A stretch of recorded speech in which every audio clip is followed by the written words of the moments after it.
Good day, Malanday National High School. So, nandito na naman tayo for another lesson which is lesson 1.6. Karugtong lang siya ng lesson 1.5. So, konting edit na lang ang gagawin natin. So, paano natin ma-access yung instructions ng lesson 1.6? Una, punta tayo ng ating MNHS ICF9 Google site and then sa menu, hanapin natin yung PowerPoint. Then, punta tayo ng Download PowerPoint Lessons. And then dito, hanapin natin dito yung lesson 1.6 which is this one, combination locks 2. Sabi ko nga, karugtong lang siya ng lesson 1.5. Click natin yan. Okay, and then ang gagamitin natin dito is magka-copy-paste tayo, magka-cut din, then find and replace. Yun nga lang, wala tayong replace na menu dito sa ating PowerPoint sa Android. So, ang gagawin na lang natin is to find yung ating selection and also, magre-replace tayo, buburahin na lang natin siya. Isa-select na lang natin siya and then, re-replace na lang natin ng ibang word. Okay? So, again, gagamit tayo ng cut, copy, and paste. Wala yung replace pero meron tayong find. Okay, so ito yung instruction niya, konti lang naman, 1 to 5 lang. Konting edit lang tayo dito. Okay, 1 to 7 pala, I mean. So, hindi na natin siguro magagawa itong step 6. Okay? And then also, ito yung pinaka-final output niya. Actually, may babaguhin ka lang ng konti dito. From simple, okay, dito. Mababago yata yung ibang parts. Yung i-marker, magiging indicator din yata. So, check natin yung ating gawa na lesson 1.5. And then, rename na lang natin ito. Which is this one, lesson 1.5 combination lock. And then, edit na lang natin. Save as muna pala natin. Save as lesson 1.6. Okay. Lesson 1.6. Combination locks 2. And then, grade and section. Don't forget pangalan. Then, save. Basahin lang natin yung instructions ng lesson 1.6. Okay. Asan na ba dito yun? Okay. There. So, first, na-save na nga natin siya as lesson 1.6. Start na tayo ng slide 1 to 6, step 4. Okay. From slide 1, ang sabi, select daw natin yung word na simple. Click natin ito, then select natin to. Ayan, simple. Double click lang. Okay, ayan. Then, copy natin. Ito yung copy. Copy. And then, punta daw tayo ng slide 6. Paste daw natin ito sa third. Okay. So, second bullet daw, maglalagay tayo ng another bullet. Click lang natin ito sa dulo and then enter. Another bullet will show. And then paste natin yung simple. Paste. As we can see, sa dulo, ayun.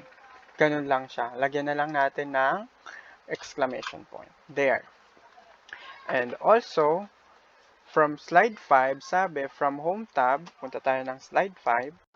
Okay, ito siya, slide 5. Ang sabi, select daw natin yung word na end, which is this one. Double click natin. Cut daw natin ito. And then, position yung cursor natin sa stop. There. Enter daw natin. Okay, palitan na lang natin to ng big letter S. Stop. Okay. Then, okay, ayan. Yun nga. So, nagkaroon na siya ng 3 bullets. Then, punta taman tayo ng step 6. Magpa-find and replace na tayo. So, wala tayong replace, meron lang tayong find. Then, click lang natin yung menu. Sa pinakababa, meron ditong find.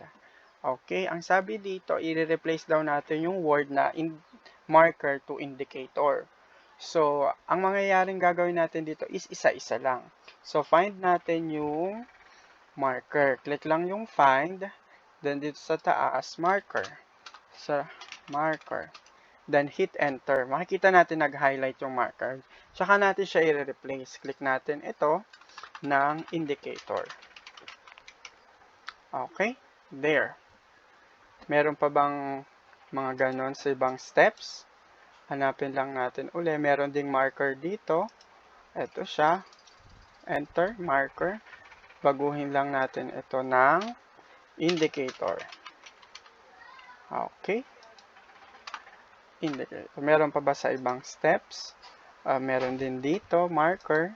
Palitan na lang natin to ng indicator. Ayan. Meron pa ba? Okay, indicator. Okay. Okay, meron dito. Oops, wala na. Okay. Then, dito din, indicator na din siya. Ayusin natin. Maliit na ay lang. Dito sa slide 6. Okay, mukhang wala na. So, proofread na lang natin. Okay naman na siya kanina. Na-preview na rin natin. Save na lang din natin ito. Save. There. And then, pwede na natin yan i-upload sa ating Google site.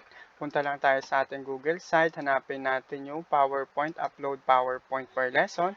And then, select natin yung 1.6. Ayan. And then, fill out the information. Then, add file natin yung gawa natin 1.6. And then, click submit. And then, after that, pwede nang magsagot din ng ating additional activities na lesson 1.6. Hanapin lang natin dito, lesson 1.6, fill out the information, and also click next para makita natin yung sasagutan natin. And kung meron kayong mga katanungan, punta lang tayo sa ating Internet and Computing Fundamentals ng FB group page. Hanapin natin dito yung topics, dito siya, then mga katanungan, and then type nyo lang dito yung, i-comment nyo lang yung inyong mga tanong, and then sasagutin ko kayo immediately. O di naman kaya mag-message sa akin sa Messenger. So, yun lang. Maraming salamat sa pakikinig.